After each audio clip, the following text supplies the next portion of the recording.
What's up, y'all? This is your boy Lee Jackson. Welcome back to the Drop That Podcast. This is Fight Talk. This episode is brought to you by MayPac TV. Over 10,000 channels, movies on demand, every sports channel, all the languages. You already know the deal. Check them out on MayPacTV.com to see how you can find them on your iPhones, Androids, and your Fire Sticks. All right. Now, let's get into Fight Talk. So we got some announcements. Rolly Romero and Teofimo Lopez look like we get an August 22nd,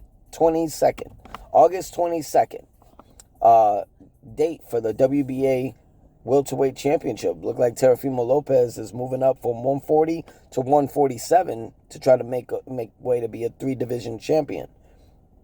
That's a tough fight for Rolly. Especially for the fact neither one of them been in the ring ever since their last fights, which is like a year. What else we got?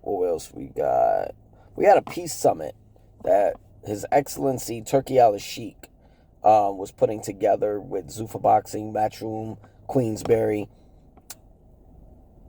Looked like it was a meeting, but I don't think it was a peace summit. I mean, Dana White was not even there for to represent for the Zuffa. I think that was just a waste of time on Turkey's part. Just leave it alone. Moving on, we got Boots Ennis this past weekend. He did the impossible. He was my pick.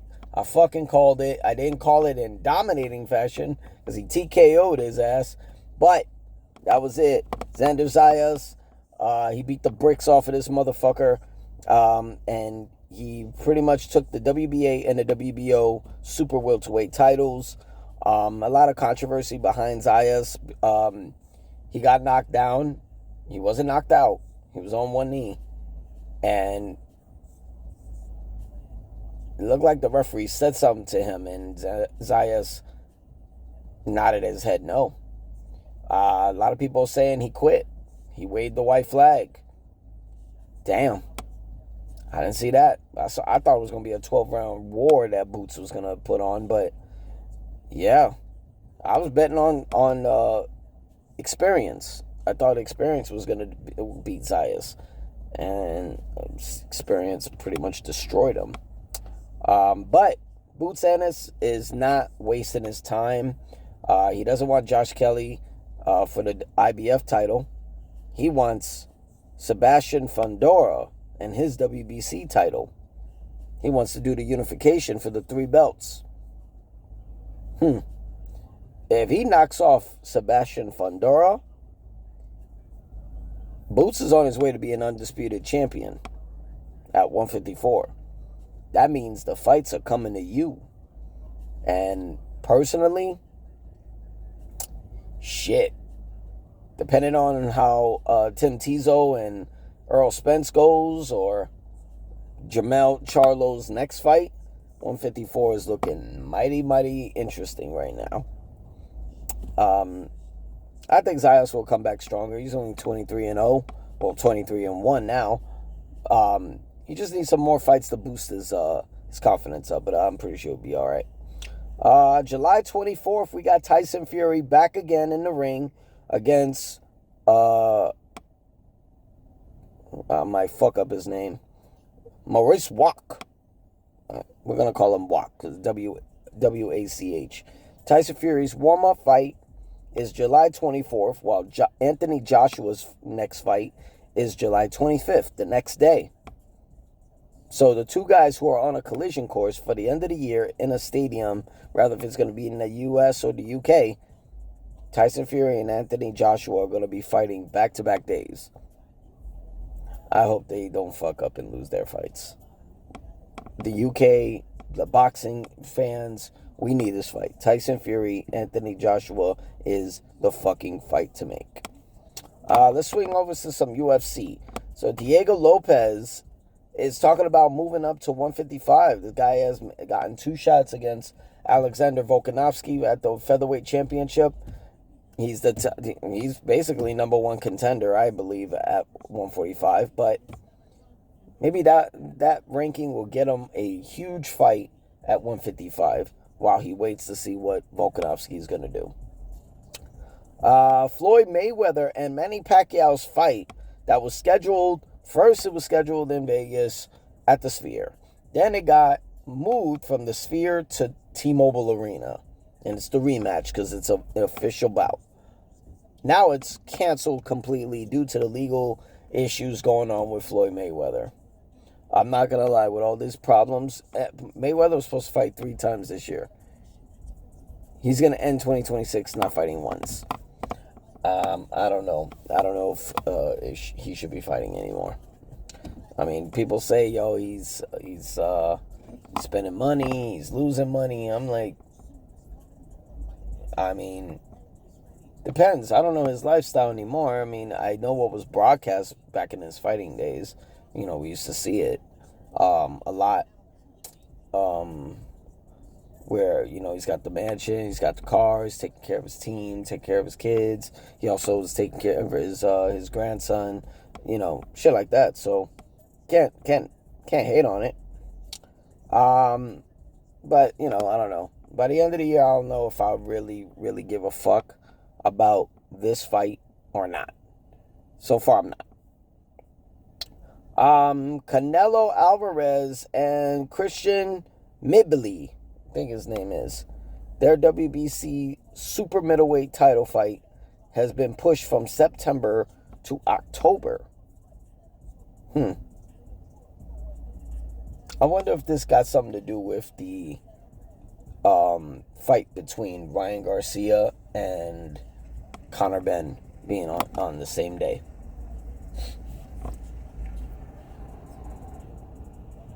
How I wonder if that got something to do with it. I mean, because Ryan Garcia and Conor Benn for the WBC welterweight title is one of the top 5 best fights of this year. You know, that's been made, and that's really saying much because I would say Boots and Zayas was one. Garcia and Benn is another. Rolly Teofimo is one.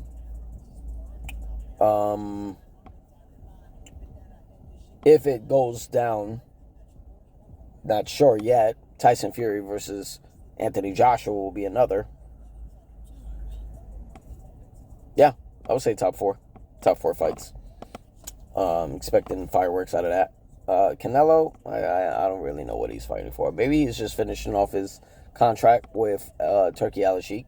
That would make a hell of a lot of sense. Before we get out of here we got some interesting news. Alexander Usyk has vacated his IBF, WBA, and WBC heavyweight titles.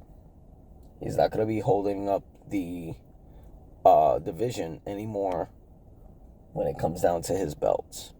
You know, got some interesting contenders coming up for them.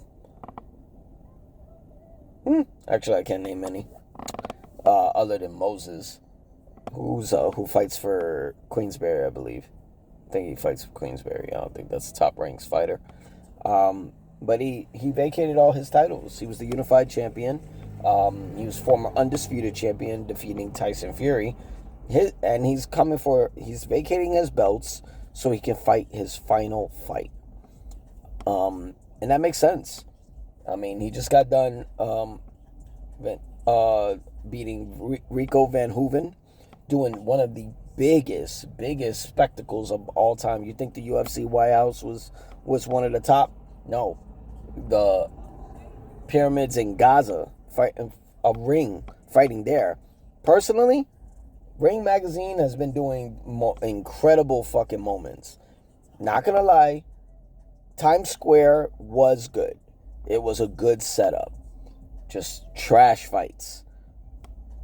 This was huge. Being in Egypt in front of the pyramids fighting, that's huge.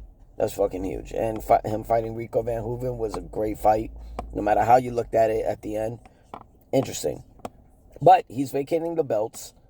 And the word is his final fight might be with Deontay Wilder. That's going to be interesting.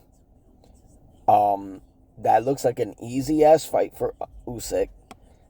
If I'm Deontay Wilder, I'm hiring the best trainers to create the best game plan to get Alexander Usyk out of there in under 5 rounds. After that, Wilder ain't going 12. Sorry. You don't have a history going 12. Mostly one-rounders. But this guy is not bigger than Tyson Fury, where he's going to be hugging Wilder. He's actually a smaller guy because he used to be a cruiserweight. I think this is the only way for Deontay Wilder to win. Otherwise, it's going to be an easy night at the office for Usyk. But we'll see. That's Fight Talk. I'm your boy, D. Jackson. So drop that podcast. Make sure y'all hit that subscribe button. Hit them likes. You know what I mean? Leave a comment. Let me know. If you saw the Boots fight, what you think of it. Do you think Rolly and Teofimo gonna get this fight scheduled?